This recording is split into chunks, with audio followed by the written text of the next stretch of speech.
Mijita, no confíes en nadie de esa familia. Mañana ve a la casa de tu suegra. Entenderás todo con tus propios ojos. La voz de mi abuela, muerta hace 3 años, me despertó entre susurros que parecían venir del viento. Sentí el corazón helado, como si alguien invisible me observara desde la oscuridad del cuarto. Aún podía oler el perfume de jazmín que ella usaba en vida. Esa mañana, al mirarme al espejo, su advertencia seguía vibrando dentro de mí. ¿Cómo podía ser un sueño tan real? Me iba a casar en pocas semanas, y la familia de mi prometido me trataba con una amabilidad tan perfecta que dolía. Pero algo, en sus gestos, me hacía sentir observada. Y cuando llegué a esa casa, con las flores todavía frescas en las manos, entendí que mi abuela tenía razón. Me quedé paralizada con lo que vi. Antes de comenzar, te pido que dejes tu like y te suscribas al canal. Gracias.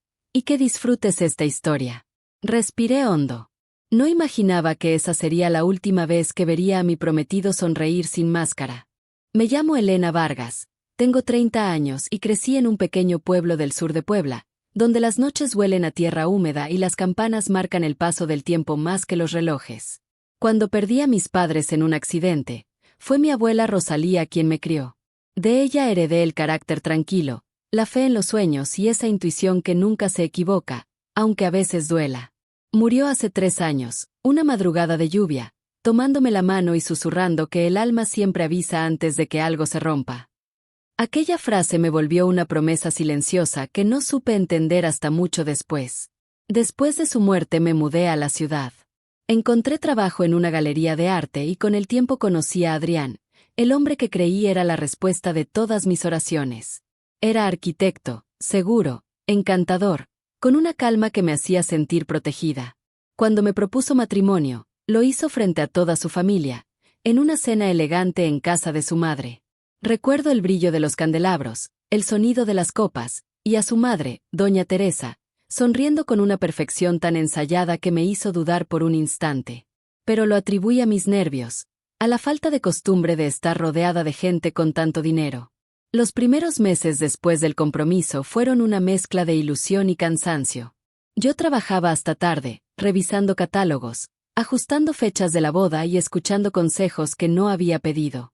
Doña Teresa llamaba cada día para ayudarme, aunque cada llamada terminaba con una sugerencia que sonaba más a orden. No uses ese vestido, no queda bien con tu tono de piel, no invites a tus amigos, no son del ambiente, no te preocupes por el menú, ya lo decidimos nosotros. Adrián reía, la abrazaba y me decía que su madre solo quería que todo saliera perfecto.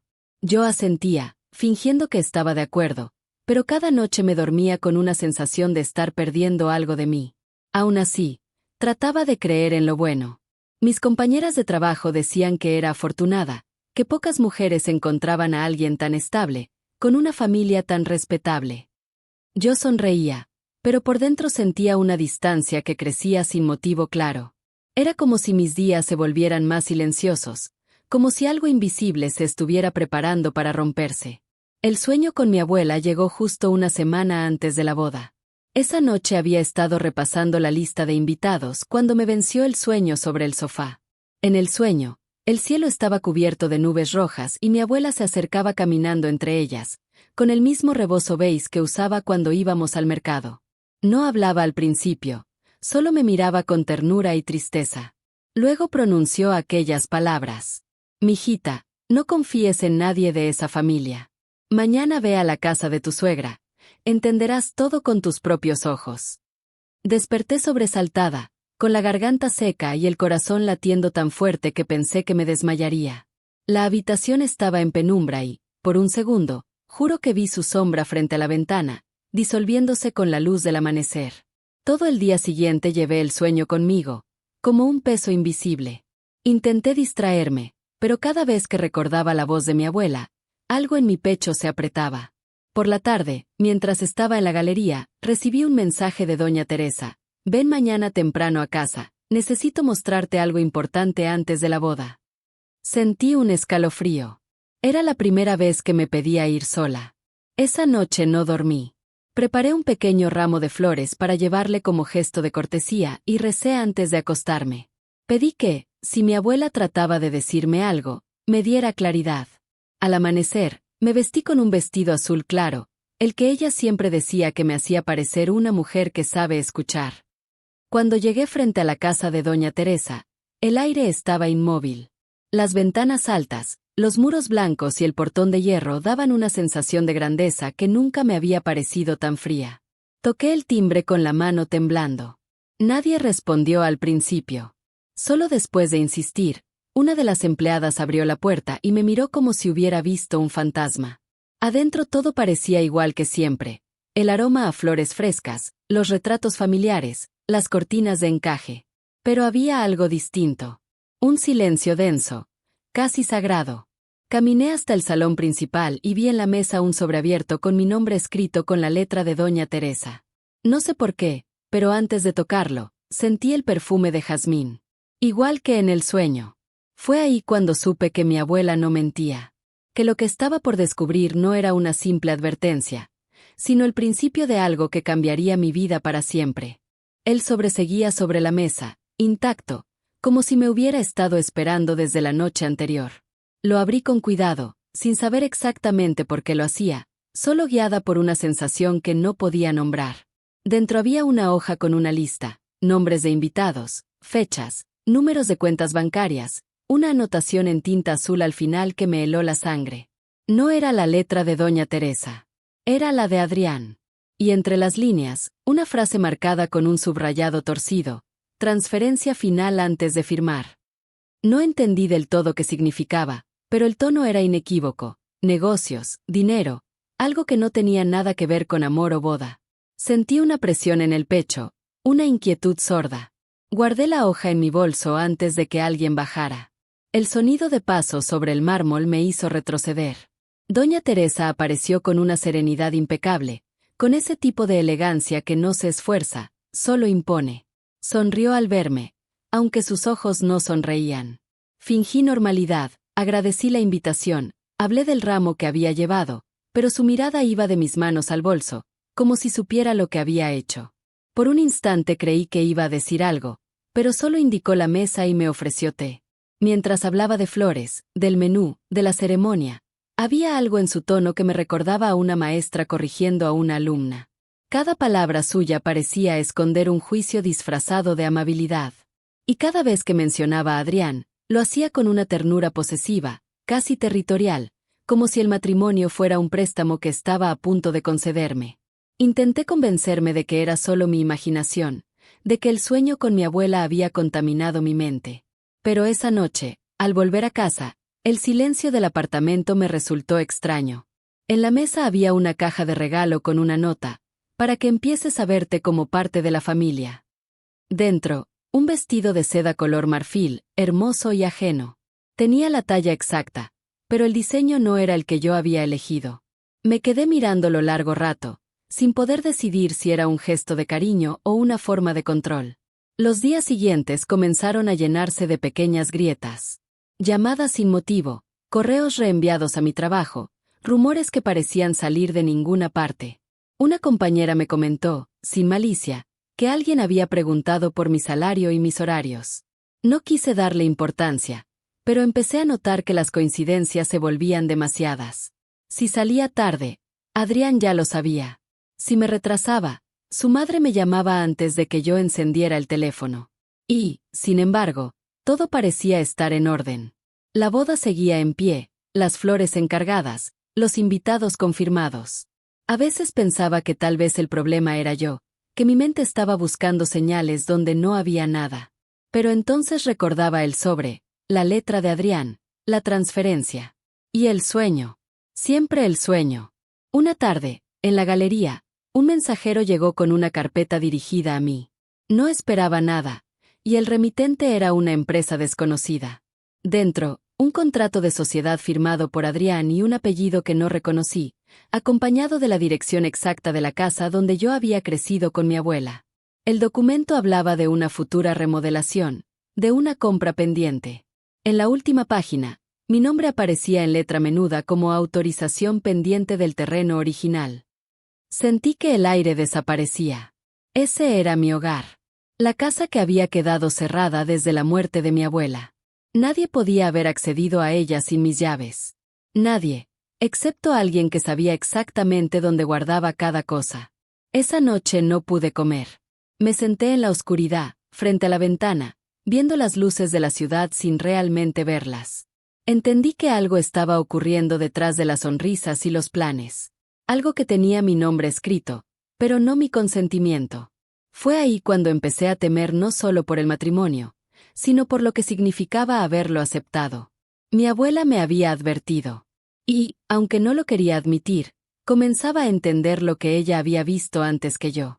Las señales no llegaron con estruendo ni con advertencias claras, sino como una corriente silenciosa que se infiltraba en los pequeños gestos, en los detalles que antes pasaban desapercibidos y que ahora comenzaban a adquirir un peso que no podía ignorar.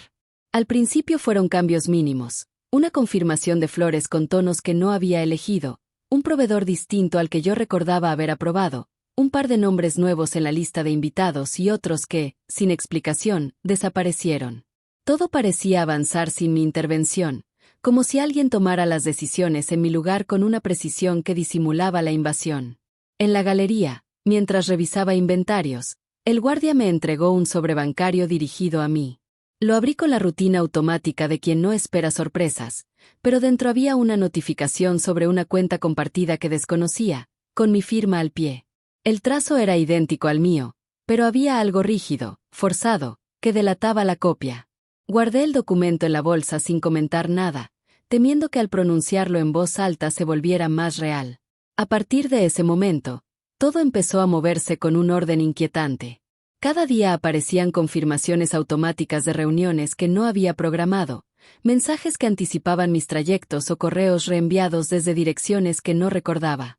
El calendario se llenaba de citas confirmadas y los recordatorios sonaban incluso cuando yo no los creaba. Me sentía observada, acompañada por una sombra que conocía mis rutinas mejor que yo misma. La siguiente visita a la casa de mi futura suegra fue distinta. El aire dentro de esa casa siempre había tenido un aroma a flores recién cortadas, pero esa vez olía a algo más, a control.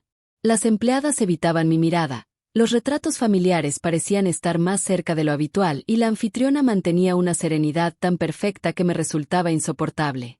Hablaba con una cortesía estudiada, explicaba los ajustes que había hecho en la boda y sonreía con ese tipo de sonrisa que no busca agradar, sino reafirmar jerarquía. Mientras asentía, comprendí que cada decisión había sido tomada mucho antes de que yo llegara. Esa noche, al llegar a casa, encontré una caja sobre la mesa del comedor. No había remitente, solo una nota escrita con una caligrafía impecable que decía, para que empieces a verte como parte de la familia. Dentro, un vestido de seda color marfil me observaba desde el interior del papel fino. Era hermoso y exacto, de la talla perfecta, pero no era el que había elegido. Lo toqué con la yema de los dedos, sintiendo una mezcla de gratitud fingida y miedo genuino. Por primera vez, tuve la sensación de que alguien había medido mi cuerpo sin que yo lo supiera. Con los días, la sensación de extrañeza se volvió constante. En el trabajo, mis compañeras comenzaron a comportarse con una distancia que no entendía. Una de ellas, sin mala intención, comentó que una tía política mía había llamado preguntando por mis horarios. Me reí por cortesía, pero al volver a mi escritorio revisé mis llamadas perdidas y no había nada. Tampoco encontré registro del número. Aún así, el comentario quedó girando dentro de mí, como una espina que no se puede sacar. Decidí visitar la casa donde había vivido con mi abuela, esa que permanecía cerrada desde su muerte. No había vuelto desde el entierro. La llave giró sin resistencia y el silencio del lugar me recibió con un temblor que me recorrió entera. Todo seguía en su sitio, pero no era igual. El marco de la foto estaba ligeramente torcido, el cajón que siempre se trababa ahora se deslizaba sin esfuerzo, y las cortinas tenían un olor a detergente nuevo. No faltaba nada, pero cada objeto parecía haber sido movido y devuelto con una exactitud obsesiva. Cerré la puerta con cuidado, sintiendo que ese espacio ya no era mío. La desconfianza se transformó en hábito. Dejé de dejar el celular a la vista, comencé a escribir en un cuaderno lo que notaba, a registrar cada coincidencia, cada cambio, cada llamada extraña. Descubrí permisos de aplicaciones que jamás había concedido y carpetas compartidas que incluían documentos sobre la boda con modificaciones que no recordaba haber aprobado. Entre ellos encontré un borrador de contrato con cláusulas económicas que me excluían de toda decisión futura. Las anotaciones estaban hechas en una letra pulcra, meticulosa, con palabras que me hicieron sentir como si mi vida se estuviera redactando sin mí. Esa misma semana, la modista me llamó para ajustar el vestido. No recordaba haber pedido otro arreglo, pero acepté. En su taller había una carpeta abierta sobre la mesa con mi nombre y la etiqueta de confirmado. Dentro, copias de documentos y facturas con el sello de la familia de Adrián. Cuando le pregunté si ella había recibido instrucciones directas, bajó la mirada y murmuró algo que sonó a disculpa. No insistí. En la iglesia, durante el ensayo de la ceremonia, todo parecía coordinado con precisión militar. La organizadora hablaba en voz alta, señalando tiempos, pausas, movimientos. Él me miraba poco, distraído, y la madre tomaba notas con calma calculada, observando cada detalle como si midiera una inversión. Me senté en la banca lateral fingiendo normalidad, pero por dentro sentía una distancia que crecía sin control. Una noche, mientras preparaba café, noté que la televisión encendía sola al pasar frente a ella. En la pantalla, un programa de entrevistas con fondo blanco y flores. No era una señal, pero mi mente lo sintió como tal. Todo a mi alrededor parecía observarme, responderme, registrarme. El ruido del hervidor se mezcló con un recuerdo nítido, la voz de mi abuela diciéndome que nada bueno florece donde el aire está quieto. Volví a abrir el cuaderno y escribí una sola frase: no estoy loca. Solo necesito pruebas. Esa certeza me dio una calma extraña. La ansiedad se convirtió en un propósito, descubrir qué se escondía detrás de tanta perfección. En los días siguientes, revisé discretamente cada rincón de la casa, observé llamadas, mensajes, movimientos. Todo tenía coherencia aparente, pero en esa coherencia residía el engaño. Había un orden diseñado para tranquilizarme, una red invisible de decisiones tomadas en mi nombre. Me di cuenta de que el amor que creía recibir estaba hecho de vigilancia, de control y de manipulación suave, disfrazada de cuidado. Cuando la noche cayó y el olor a jazmín regresó por tercera vez desde aquel sueño, supe que había llegado el punto de no retorno. No podía seguir fingiendo que no veía lo que estaba frente a mis ojos. Mi abuela no me había hablado en sueños para asustarme, sino para darme tiempo. Y ese tiempo se estaba agotando. La sospecha se transformó en convicción. No bastaba consentir, tenía que actuar. Al día siguiente, sin avisar a nadie, volvería a esa casa y buscaría las respuestas que me habían negado con tanta elegancia.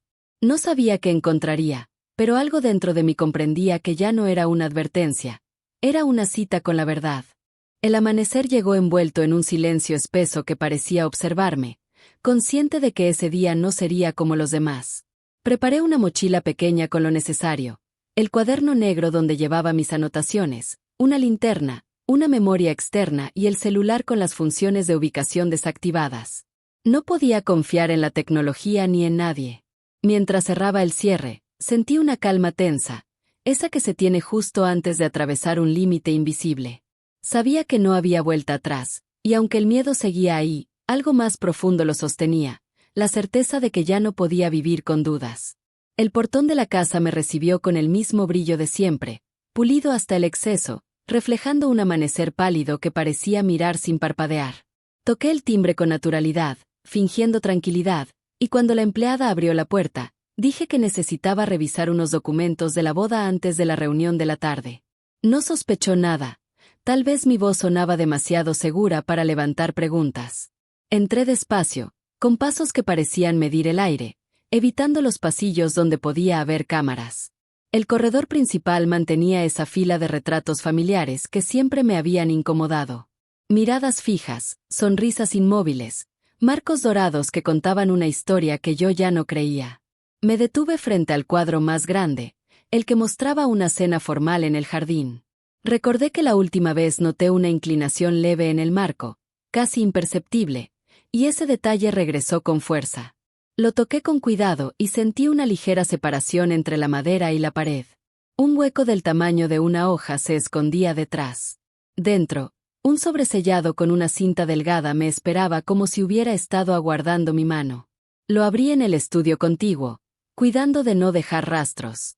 Dentro encontré documentos organizados con un orden meticuloso, copias del contrato prenupcial con notas al margen, correos impresos donde se discutían acuerdos financieros, listas de cuentas y una hoja con mi nombre junto a la dirección de la casa de mi abuela marcada como propiedad en revisión. Al ver eso, un escalofrío me recorrió entera. No era paranoia. Estaban planeando quedarse con lo único que aún me unía a ella. Fotografié cada página con calma, desactivé toda conexión en el celular y transferí las imágenes a la memoria externa. Guardé una copia en el fondo oculto de la mochila, ese espacio que mandé coser años atrás sin imaginar que un día me serviría para esconder pruebas. Regresé los papeles al sobre, limpié cualquier huella y volví a colocar el marco con precisión, asegurándome de que todo quedara como antes.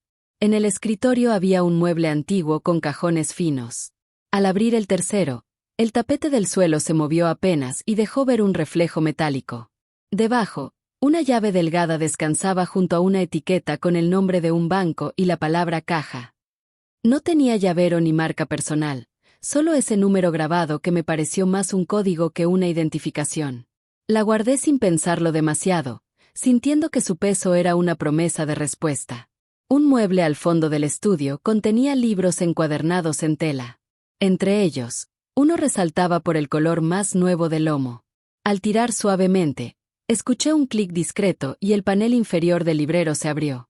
Dentro había una carpeta gris con planos y presupuestos.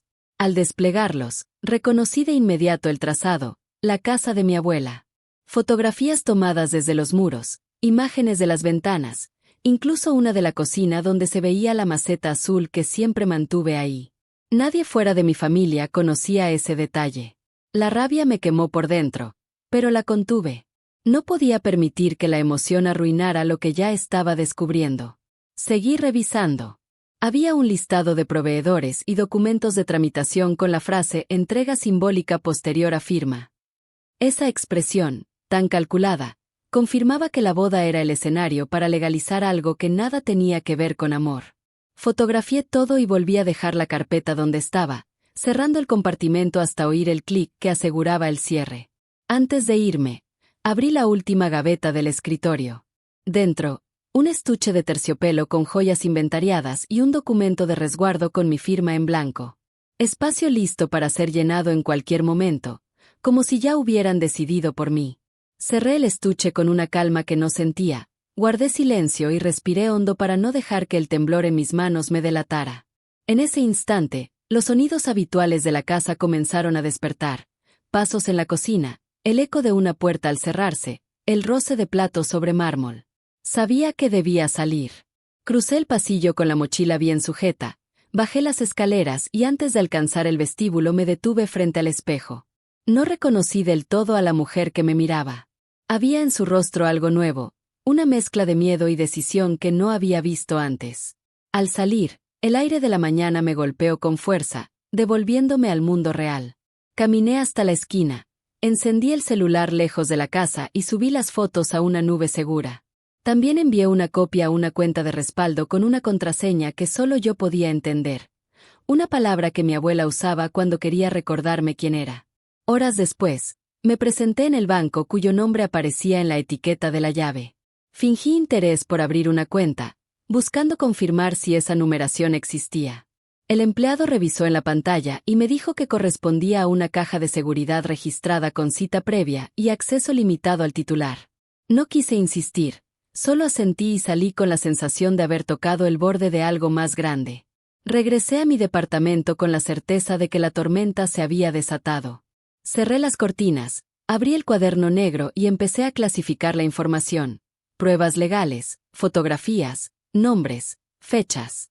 Mientras escribía, comprendí que ya no bastaba con sospechar.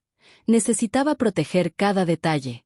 Cambié contraseñas, desconecté accesos compartidos. Eliminé aplicaciones y guardé la memoria en un doble fondo del armario. El olor a jazmín volvió a aparecer, suave y persistente, flotando en el aire sin motivo aparente. No me asustó. Sentí que era una presencia, un aviso. La mano de mi abuela sobre mi hombro, invisible pero firme, como cuando me enseñaba a no quedarme callada. Aún quedaba un movimiento más. Preparé una carpeta falsa con copias sin valor, asegurándome de que cada hoja pareciera auténtica. Pegué una pequeña tira de papel que se rompería si alguien la abría y la guardé en la mochila. Era mi forma de saber si alguien seguía mis pasos. Luego respondí al mensaje de invitación a cenar en familia con la misma cortesía de siempre, sabiendo que esa noche observaría más de lo que diría. Cuando el sol empezó a caer, la ciudad adoptó ese tono dorado que siempre anuncia cambios. Me miré por última vez en el espejo antes de salir, respiré despacio y sentí una mezcla de nervios y claridad. Esa cena sería una trampa, pero también mi oportunidad. Caminaría hacia ella sin miedo, con el rostro tranquilo y el corazón despierto, lista para mirar de frente a quienes creían tenerlo todo bajo control, sin sospechar que esa misma noche empezaría a perderlo todo. Esa noche la casa estaba iluminada con una calidez estudiada que pretendía simular afecto. Cada rincón olía a orden y a control, las luces suaves formaban reflejos en los cristales y el sonido de la vajilla al colocarse sobre la mesa marcaba un ritmo de armonía que solo existía en apariencia. Caminé despacio, fingiendo tranquilidad, mientras observaba cómo todo brillaba demasiado, como cada detalle parecía dispuesto para borrar cualquier recuerdo de conflicto. Las copas esperaban vacías, el mantel sin una arruga, los platos dispuestos como si fueran piezas de un escenario donde cada gesto debía ensayarse. El recibimiento fue una coreografía de cortesías medidas, sonrisas que no nacían del alma, palabras amables que pesaban por su precisión. Saludé sin prisa, agradecí la invitación, me senté donde indicaron y fingí pertenecer a ese cuadro de perfección que me observaba desde todos los retratos colgados. En el centro de la mesa reposaba una carpeta beige, cerrada, colocada frente a mi sitio como si me estuviera esperando, y aunque nadie la mencionó al principio, su presencia flotaba entre los brindis y las miradas cómplices. Durante la cena hablaron de flores, invitados y fechas, palabras que deslizaban la tensión bajo un barniz de normalidad.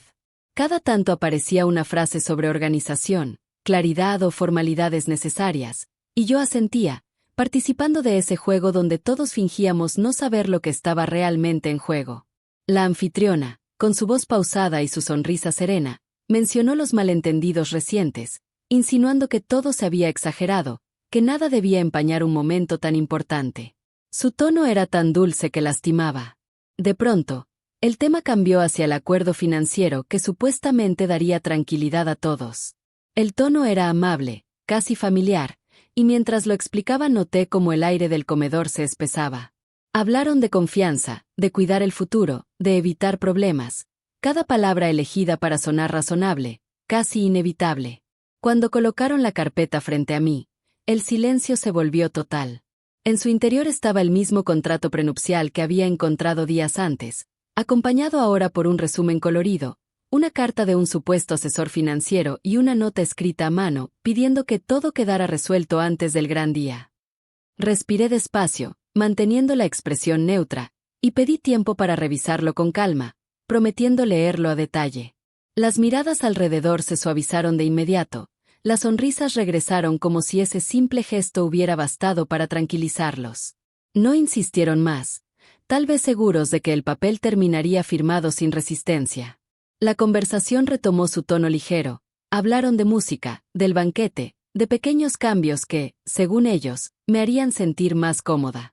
Todo sonaba amable, pero detrás de cada palabra latía un control tan preciso que ya no necesitaba alzar la voz para imponerse.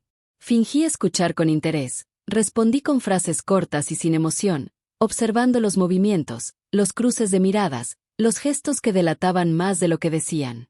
El vino sirvió de escenografía, llenando los vacíos con risas suaves y comentarios sin peso. Aprovecharon el ambiente relajado para ofrecerme una versión simplificada del documento, 2 páginas llenas de casillas vacías y una pluma lista al costado del plato. La anfitriona habló de confianza, de amor, de no complicar lo que debería ser simple. El resto la acompañó con un coro de frases dulces que pretendían convencer, pero no lo lograron. La memoria de los planos, la llave encontrada y las fotos de mi casa se mantenían firmes detrás de mis pensamientos, recordándome que esa mesa no era un lugar de unión, sino el centro de una estrategia. Pedí llevar el documento a casa para revisarlo sin distracciones, y aunque el gesto fue recibido con un silencio breve, la respuesta fue un asentimiento contenido. Sentí las miradas midiendo mis movimientos, pero mi sonrisa era tan serena que no había forma de dudar de mí. Guardé las hojas en mi bolso con cuidado, como si no tuvieran valor, mientras mi mente grababa cada gesto, cada palabra, cada respiración contenida. Durante el postre me hablaron de amor y familia, de cómo los comienzos deben ser claros, de cómo las decisiones tomadas juntos fortalecen los lazos. Las frases sonaban bonitas, casi poéticas, pero no tenían alma.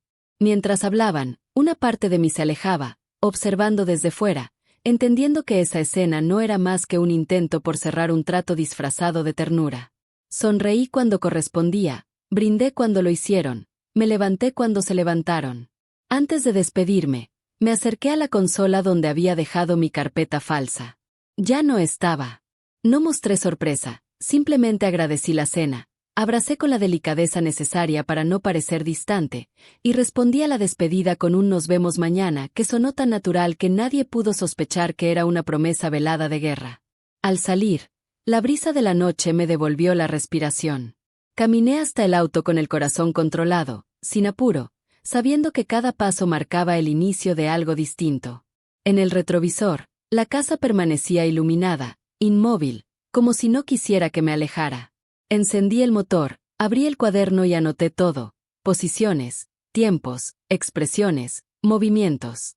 Cada línea era una pieza del rompecabezas que empezaba a tomar forma.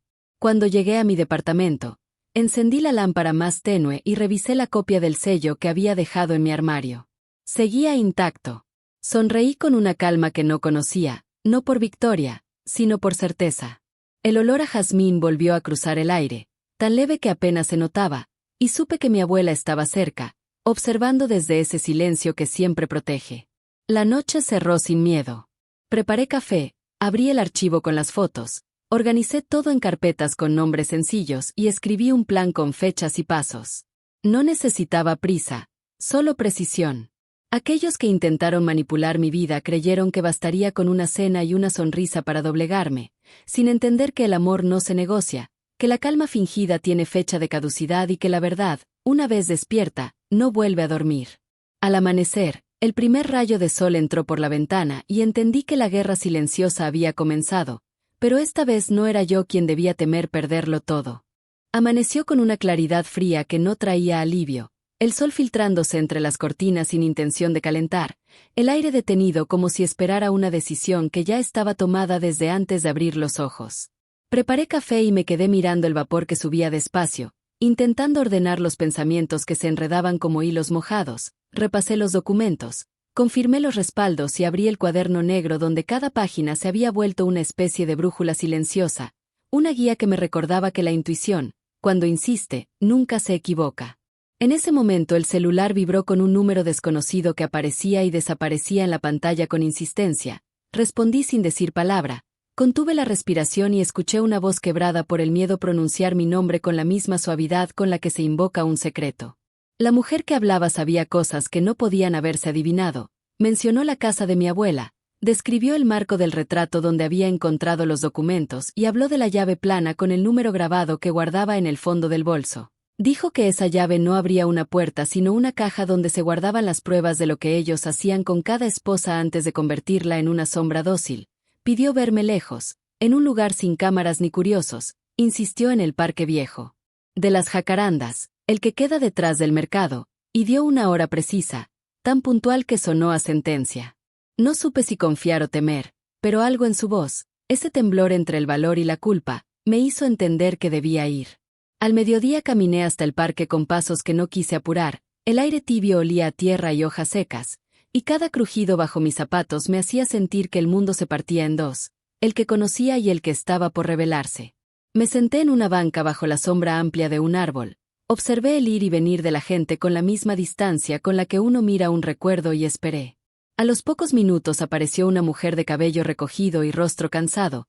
Caminaba con la discreción de quien aprendió a pasar desapercibida en las casas donde el silencio se paga mejor que la lealtad.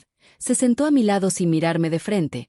Habló con la voz baja de quien teme ser escuchada por un fantasma. Dijo que había trabajado en la casa grande durante muchos años, que había empezado en cocina, luego en administración, y que con el tiempo se le confiaron tareas más delicadas. Palabra que usaban cuando querían nombrar sin culpa la vigilancia disfrazada de servicio.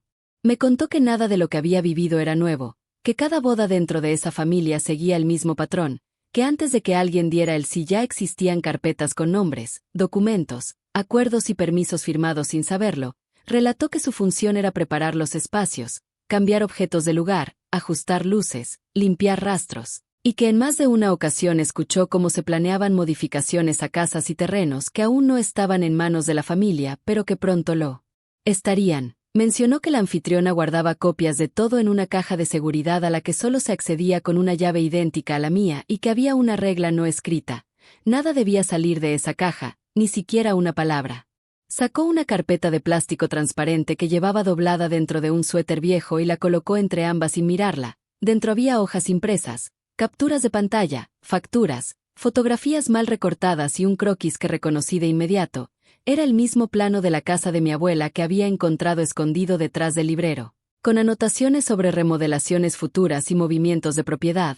Cada documento llevaba iniciales y fechas que coincidían con los días en que yo había recibido llamadas, flores o invitaciones casuales para desayunar. Cada hoja era una confirmación de que la amabilidad que me rodeaba siempre tuvo dueño.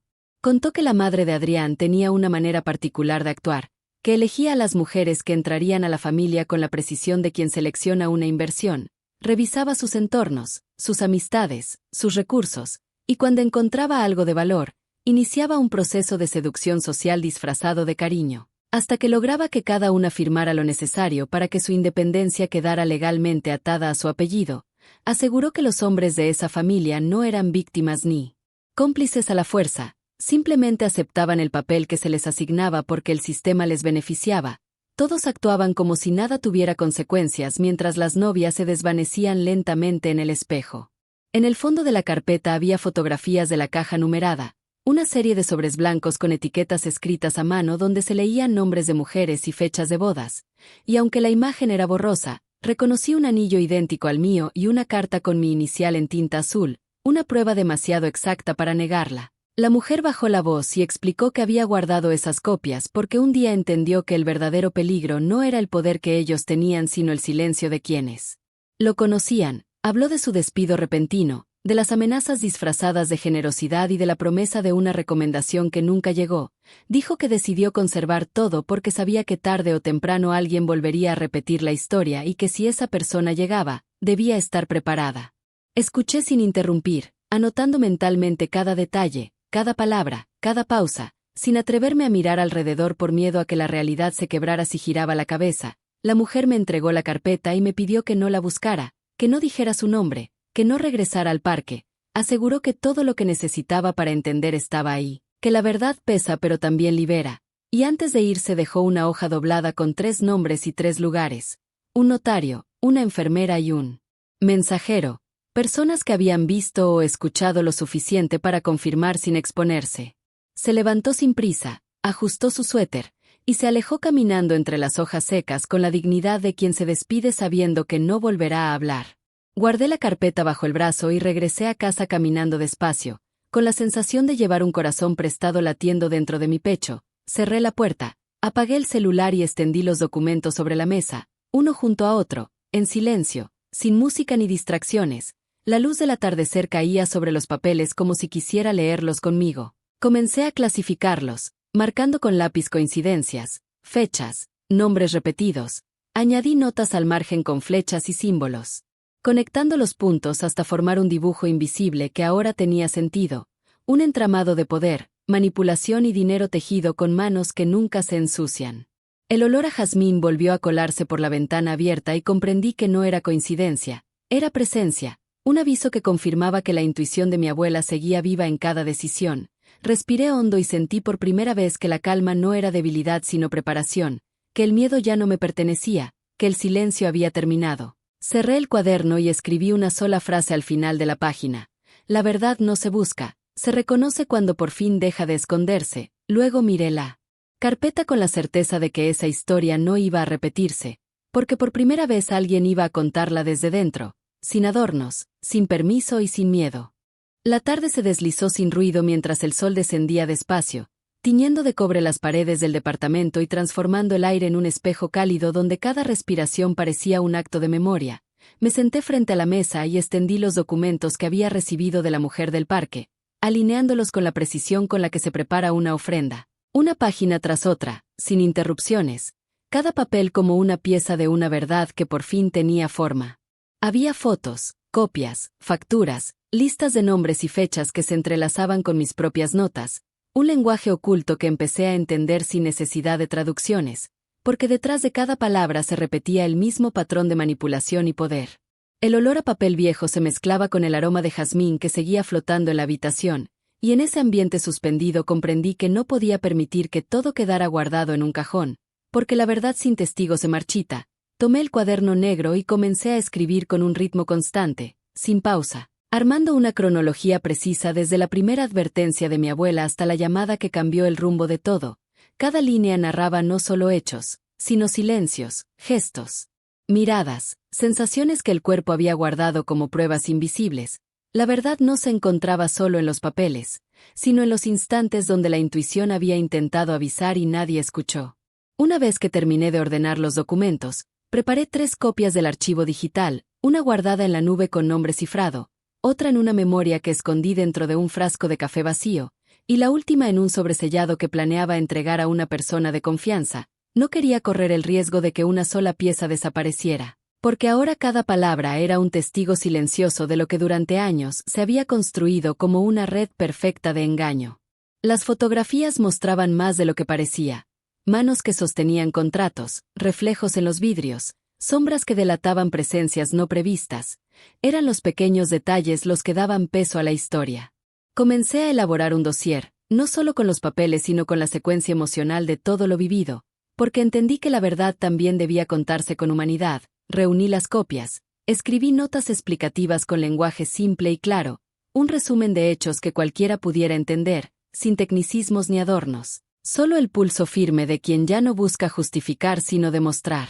Mientras escribía, pensé en las otras mujeres cuyos nombres aparecían en las etiquetas de los sobres. Imaginé sus rostros, sus voces, sus miedos, sus esperanzas convertidas en moneda de cambio, y sentí que ya no podía hablar solo por mí, que esta historia tenía que servir para romper el ciclo. El reloj marcó las 7 cuando decidí salir, el cielo se teñía de rosa pálido y el aire olía a lluvia próxima. Caminé hasta una cafetería pequeña donde me esperaría una amiga de la galería, alguien que conocía de leyes y sabía manejar documentos sin levantar sospechas. Le expliqué lo justo, sin mostrar miedo, solo el deseo de proteger la información. Me prometió ayudar a certificar cada copia, no por curiosidad sino por respeto, y en ese instante comprendí que la verdad, cuando se comparte con quien tiene alma limpia, deja de ser una carga para volverse una herramienta. De regreso al departamento el silencio era distinto, ya no pesaba, parecía una pausa antes de una nota alta. Abrí la ventana para que entrara aire fresco y coloqué la carpeta principal sobre la mesa. Tomé una hoja nueva y escribí con calma el título que resumía todo lo ocurrido. Archivo de verdad y memoria, lo que no debe repetirse. Debajo añadí la fecha y una frase que resonaba como un eco antiguo. Todo lo oculto encuentra caminos y la mirada se sostiene. Esa frase no era mía, era de mí. Abuela, recordada de una noche en que hablábamos de la gente que finge bondad, comprendí que su voz había sido mi brújula y su advertencia, la llave de todo. La noche cayó despacio, las luces de la ciudad titilaban como si cada una guardara una historia esperando ser contada. Guardé el dossier dentro de una carpeta de cartón y la amarré con hilo rojo, una costumbre que aprendí de niña cuando algo importante debía protegerse. Esa línea de color me recordó que todavía había un camino que recorrer antes del final. Porque la verdad no se defiende sola, necesita movimiento, necesita una voz que la sostenga. Me recosté en el sillón con el corazón acelerado pero tranquilo, sabiendo que al amanecer no quedaría espacio para el miedo, que la siguiente vez que viera sus rostros, no sería desde la obediencia, sino desde la fuerza silenciosa de quien ya lo sabe todo. El aroma de jazmín volvió a llenar el aire, más intenso que nunca, como si confirmara que la memoria de mi abuela estaba viva en cada decisión que había tomado. Cerré los ojos y sentí que por primera vez en mucho tiempo todo estaba alineado, las piezas, los nombres, los recuerdos, el presente y el pasado unidos en una misma intención, no para destruir sino para revelar, no para vengar sino para liberar, porque la justicia verdadera no se grita, se demuestra. Al abrir los ojos comprendí que la verdad ya tenía forma, cuerpo y destino, y que al día siguiente el mundo que ellos habían construido alrededor de mí comenzaría a fracturarse desde dentro. Sin escándalo, sin ruido, con la precisión exacta del silencio que prepara su propio amanecer. El amanecer se levantó con una luz limpia que no pertenecía al mismo mundo que me había envuelto días atrás. El aire entraba por la ventana con un olor a tierra recién lavada y por primera vez en mucho tiempo el silencio no dolía, solo acompañaba. Tenía la carpeta lista sobre la mesa, las copias guardadas en sitios distintos y la mente en calma. Ya no existía espacio para la duda, ni para la ira, solo una certeza profunda que me recorría desde los hombros hasta el pecho. Había llegado el momento de enfrentar lo que durante tanto tiempo había sido una sombra detrás de cada gesto amable. Salí temprano con el dossier bajo el brazo, la calle todavía húmeda por la lluvia de la madrugada, el cielo de un gris suave que parecía alargar las respiraciones. Caminé hasta el edificio donde trabajaba Adrián, ese lugar de líneas modernas y paredes de cristal donde siempre se había sentido cómodo hablando de proyectos y sueños que ahora sabía que no eran suyos.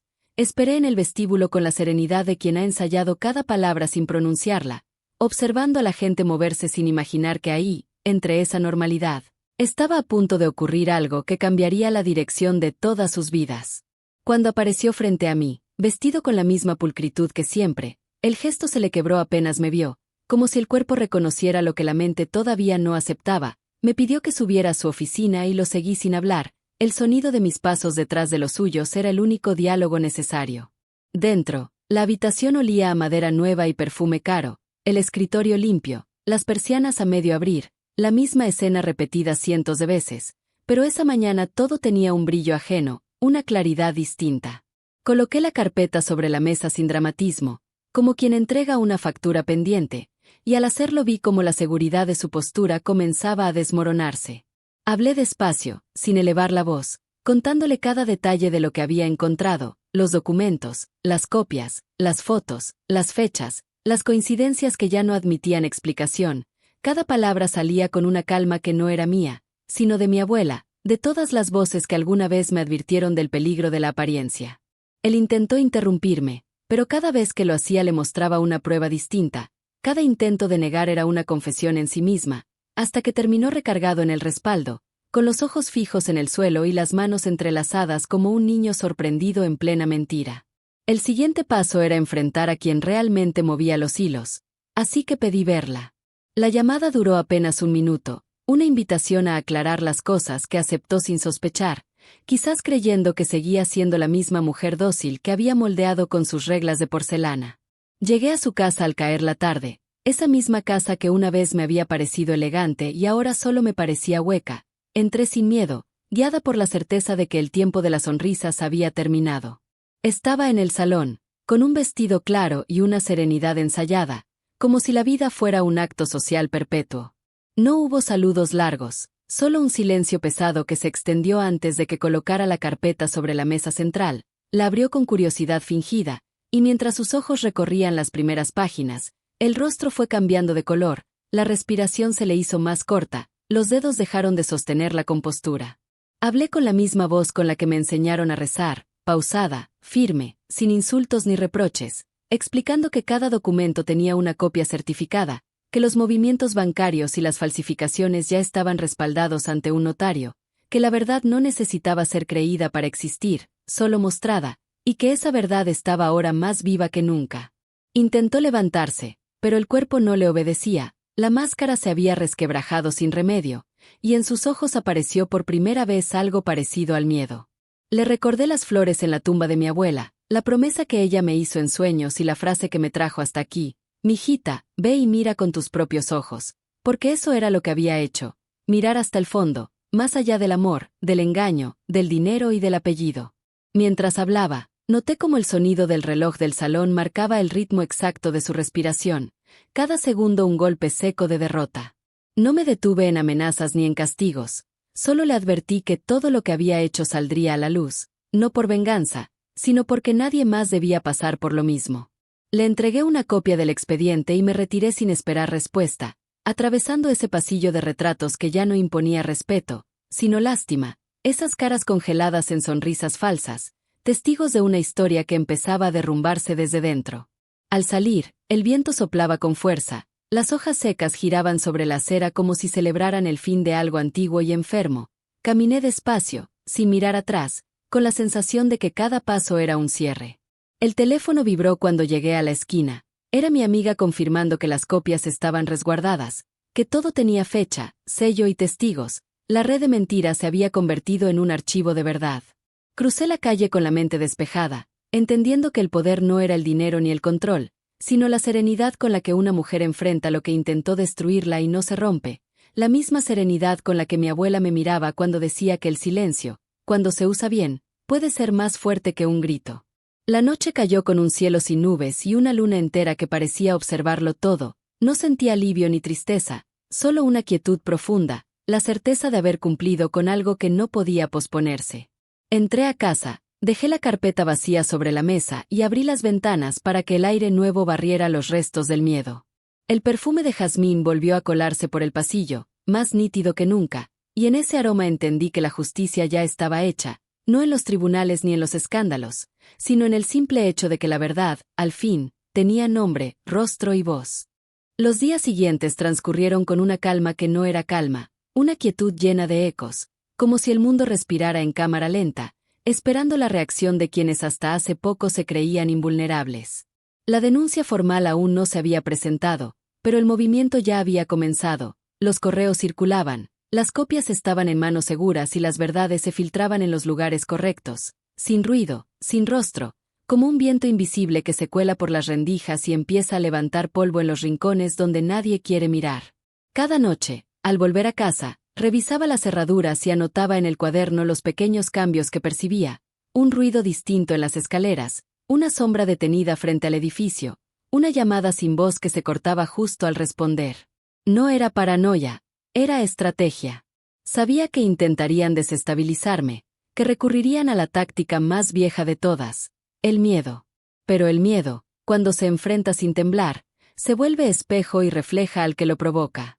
Una tarde, mientras regresaba de la galería, noté un auto oscuro estacionado al otro lado de la calle, siempre con los mismos cristales cerrados, siempre con el motor apagado. Permanecía allí a cualquier hora, como si esperara una orden que nunca llegaba. Fingí no verlo, crucé con paso lento y dejé que mis llaves hicieran el ruido habitual contra la puerta. No di señales de nerviosismo, solo subí las escaleras contando los escalones como quien marca el ritmo de su propio pulso. Al entrar, el departamento olía a humo, a metal tibio, a presencia reciente. Todo seguía en su sitio, pero algo invisible había sido movido, un libro abierto sobre la mesa, el cajón del escritorio cerrado con más fuerza de la necesaria, la sensación inequívoca de una advertencia. Esa noche no dormí, preparé café y repasé las notas una por una, releyendo cada frase escrita por mi abuela, cada símbolo que había usado como guía en esos días. El jazmín no llegó esa vez, tal vez porque no hacía falta, tal vez porque la fuerza ya no venía de afuera sino de dentro. Al amanecer decidí que no esperaría a que dieran el siguiente paso, que no seguiría en silencio observando cómo intentaban presionarme. Tomé la carpeta con los duplicados y salí rumbo al notario con quien había hablado mi amiga. El edificio del despacho tenía ese aire solemne de los lugares donde las verdades cambian de forma. El hombre me recibió con una amabilidad medida, me hizo pasar a una oficina pequeña y revisó los documentos con la calma de quien entiende el peso de lo que sostiene. Selló, firmó, numeró y me entregó las copias certificadas sin hacer preguntas. Solo me miró con esa mezcla de respeto y precaución que se reserva para las personas que están cruzando un umbral del que no hay retorno. Cuando salí a la calle, el cielo se abría entre nubes, el viento levantaba polvo, y supe que ya no podían detener lo que había comenzado. A las pocas horas, llegaron los mensajes. Uno detrás de otro, con tono conciliador al principio, luego con frases disfrazadas de preocupación, y más tarde con advertencias veladas. No respondí a ninguno. El siguiente día apareció una carta sin remitente bajo la puerta, escrita con tinta azul, la misma letra redonda y elegante que reconocería en cualquier parte. Decía que todo podía resolverse si aceptaba una reunión privada para aclarar malentendidos. No hizo falta leer entre líneas. Entendí que se trataba del último intento por controlar el relato antes de que saliera de sus manos. Fui. No por ingenuidad, sino por estrategia. Elegí un lugar público, una cafetería amplia con ventanales y demasiadas miradas para que el peligro se sintiera cómodo. Llegaron con sonrisas cuidadosamente rehechas, como actores en una función que ya saben perdida. Hablaron de exageraciones, de rumores, de malinterpretaciones, y mientras lo hacían, Yo observaba cómo sus gestos se traicionaban, cómo la voz se les quebraba al pronunciar palabras que habían usado toda su vida para dominar a otros. No necesité interrumpirlos. Solo saqué el teléfono, abrí la carpeta digital y mostré la lista de archivos enviados con fecha, hora y acuse de recibo. La conversación terminó sin necesidad de gritar. Esa tarde el aire de la ciudad parecía distinto, más limpio, más real, como si todo lo que había permanecido escondido empezara a salir a la superficie. Sabía que no se quedarían quietos, que intentarían jugar sus últimas cartas, pero ya no podían tocarme sin tocar el fuego que ellos mismos encendieron. Lo que siguió fueron movimientos desesperados, llamadas a abogados, comunicados de prensa, versiones alternas de la historia que se contradecían entre sí, y cada intento por ocultar la verdad terminaba confirmándola. En las noches posteriores el auto negro volvió a aparecer, pero ya no me provocaba temor, era solo una sombra que se cansaría antes que yo. Pasaba horas escribiendo, documentando, ordenando los hechos como si fueran capítulos de un libro que algún día otros leerían para entender cómo se desmantela una mentira con paciencia y precisión. Cada palabra era una piedra en el camino de regreso hacia mí misma. Una madrugada, mientras revisaba las últimas páginas, escuché un golpe seco en la puerta. No era el timbre, no era un visitante, solo un aviso. Me acerqué sin miedo, con la carpeta en una mano y el celular en la otra, y al abrir solo encontré una caja pequeña envuelta en papel gris. Dentro había un anillo, el mismo que había devuelto días antes durante el enfrentamiento final. Lo dejé sobre la mesa sin tocarlo. No era un símbolo de amor ni de culpa, era una rendición disfrazada de recuerdo. El amanecer siguiente llegó con el cielo despejado y un silencio distinto, no el que antecede al peligro, sino el que sigue a la victoria silenciosa. La verdad ya estaba circulando en los medios locales, las investigaciones avanzaban, las propiedades intervenidas, los nombres señalados. No hubo escándalo, no hubo gritos, solo hechos, fechas, documentos y un hilo de justicia que por fin se estiraba sin romperse. Caminé hasta la ventana, respiré profundo y entendí que el ciclo se había cerrado. El jazmín volvió a perfumar el aire, suave, sereno, como un susurro de despedida. Sonreí sin tristeza. No había odio, solo una paz que sabía a comienzo. Había aprendido que la justicia verdadera no necesita testigos para existir, porque su fuerza está en el acto silencioso de quien se niega a seguir viviendo bajo una mentira. Cerré la carpeta definitiva, apagué la luz y dejé que el amanecer entrara sin permiso, sabiendo que lo que empezó con un sueño ahora se había convertido en realidad. El amanecer de aquel día fue distinto a todos. Un resplandor dorado cubría los edificios y el aire tenía una pureza que no recordaba haber sentido desde mi infancia, ese tipo de calma que no viene del silencio exterior sino del orden interior que uno alcanza después de atravesar el caos. Habían pasado semanas desde la última amenaza, las investigaciones seguían su curso y cada documento que antes parecía un simple papel se había convertido en una pieza viva de una verdad que ya no pertenecía a nadie, solo a sí misma. Las noticias comenzaron a aparecer sin mi intervención. Las voces que un día guardaron silencio decidieron hablar y lo que durante años se mantuvo oculto salió a la luz con la naturalidad con la que florece algo que llevaba mucho tiempo esperando el momento de brotar. No hubo explosiones ni escándalos, no hicieron falta gritos ni venganza, porque la justicia cuando llega en el momento exacto no necesita ruido para ser implacable.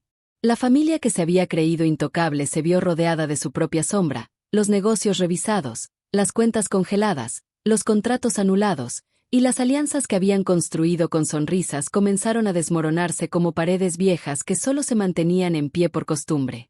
Los rostros que antes se mostraban en las fiestas y en los periódicos sociales se ocultaron tras las cortinas de las casas cerradas, los nombres que antes eran sinónimo de poder se pronunciaban ahora con cautela, casi con pena.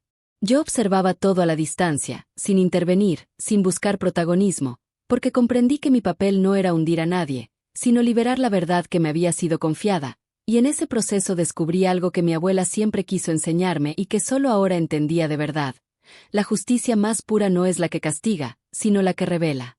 Desde su retrato, con esa mirada de paciencia infinita, parecía recordarme que todo había ocurrido tal como lo había previsto. Su advertencia no fue una maldición sino una guía, una promesa de que la luz siempre encuentra la grieta por donde entrar, aunque las paredes sean altas y los cerrojos parezcan eternos.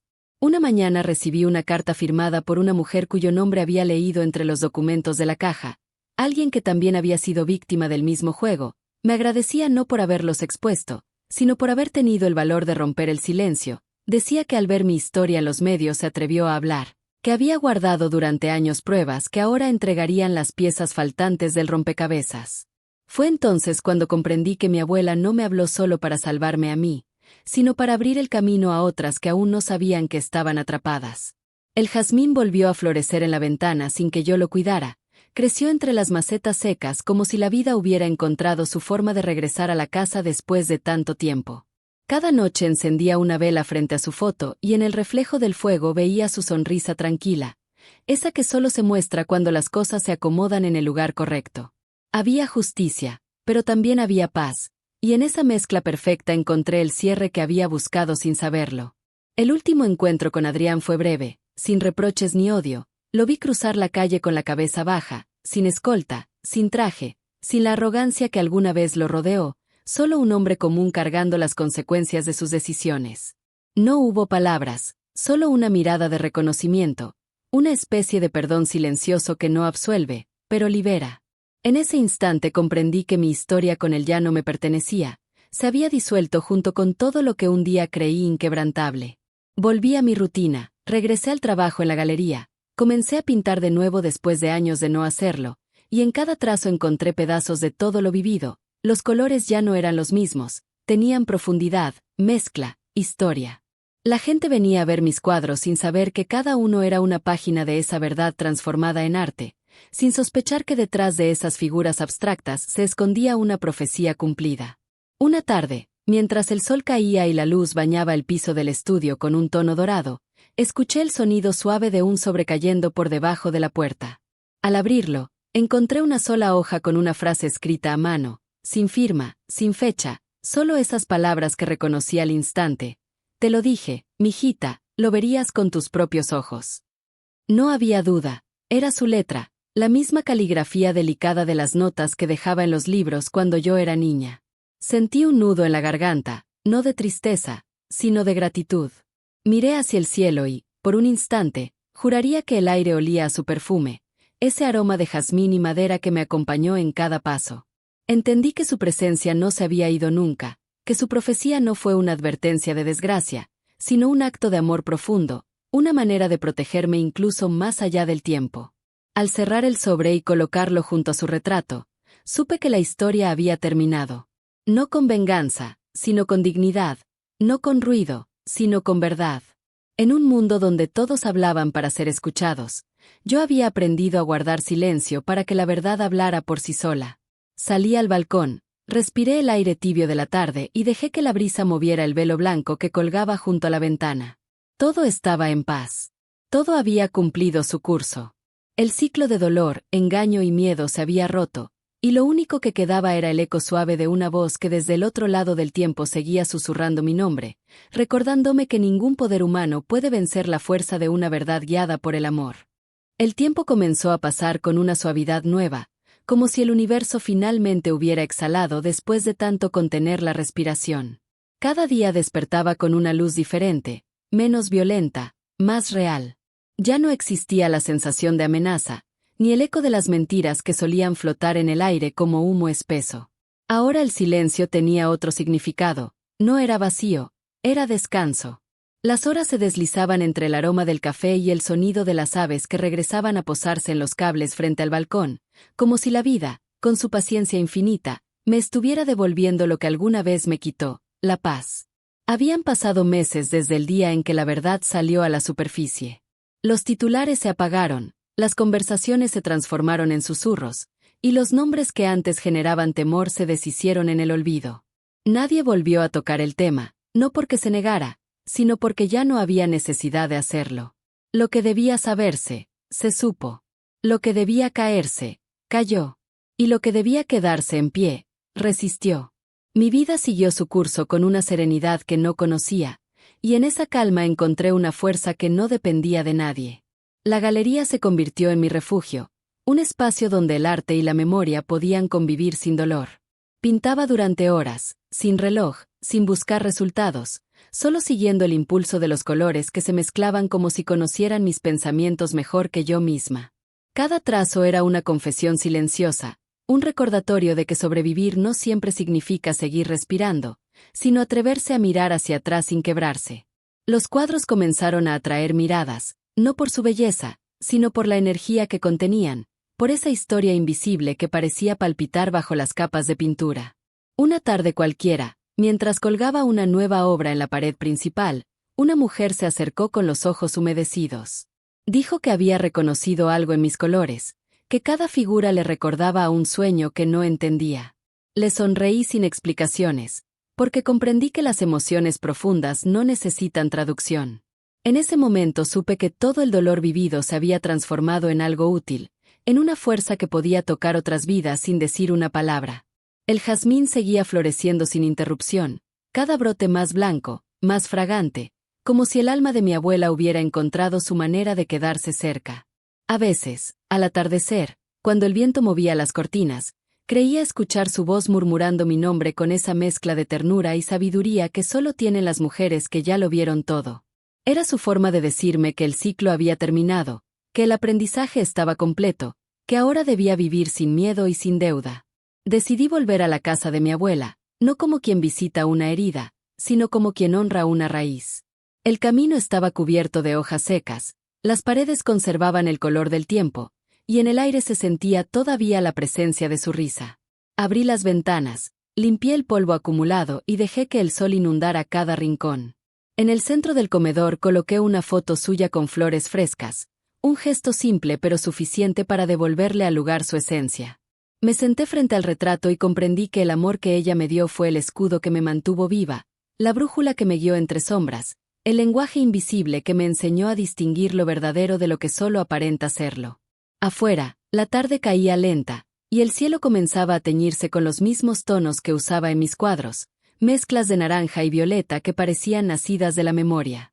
Me quedé observando el horizonte mientras el viento agitaba las ramas del jazmín, y sentí que algo se cerraba definitivamente, no con ruido, sino con gratitud.